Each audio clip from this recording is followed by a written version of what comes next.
Pagkatapos ng ilang season sa Japan B-League ay balik Pilipinas si Greg Slaughter para maglaro sa MPBL.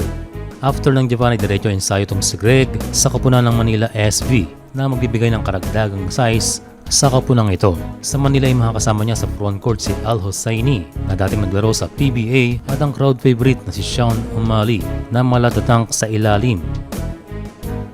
At kasama rin ni Greg ang dating PBA player na si Carl Brian Cruz. Sa Valenzuela naman ay naglalaro ang dating PBA big man na si J.R. Kenyahan. And for this game nga ay walang makapigil kay Sean O'Malley sa ilalim. We can say an undersized big man. Pero bawi naman sa lapad, kaya panay ang poste nito sa ilalim. Sa second quarter hindi pa rin pinapasok si Greg dahil okay naman ang pinapakita ng frontcourt ng Manila SV. Sa Valenzuela ay naglalaro pala dito ang dating TNT katropa player na si Val Chauca. Well, ito ang maganda sa MPBL dahil nabibigyan ng pagkakataon ang mga undrafted, mga galing college basketball, mga ilang field foreigner at mga dating PBA player. Para dito sa Manila SV ay parte pala ng coaching staff si Coach Charles Ju.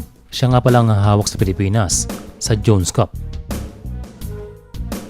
Para dito sa Manila ay malaki ang parte ng opensa ni Carl Brian Cruz. Siya ang nagsisilbing forward ng team na ito. Samantala pinakita rin ni Sean O'Malley ang kanyang outside game. Siyempre kasama ang kanyang inside game. Sa galaw na ito ay parang Pinoy version ni Kenny Lofton Jr. Sa game na ito ay nag-observe muna itong si Greg Zilla. Sa ilang araw niya sa practice ng Manila ay nakita niya na at natutunan ang system ng team.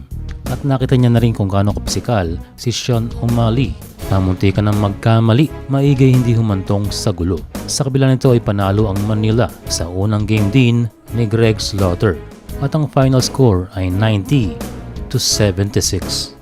Hindi man pinaglaro si Greg Slaughter sa game na ito pero mukhang tama ang kanyang desisyon na maglaro sa MPBL dahil ayon sa source ng batikang sports writer na si Homer Saison na ang monthly ni Greg sa Manila ay 800,000 a month na malamang ay panapat sa salary o offer ng kabilang liga. Kaya okay na okay din na maglaro dito sa Pilipinas dahil mataas din ang kanyang value.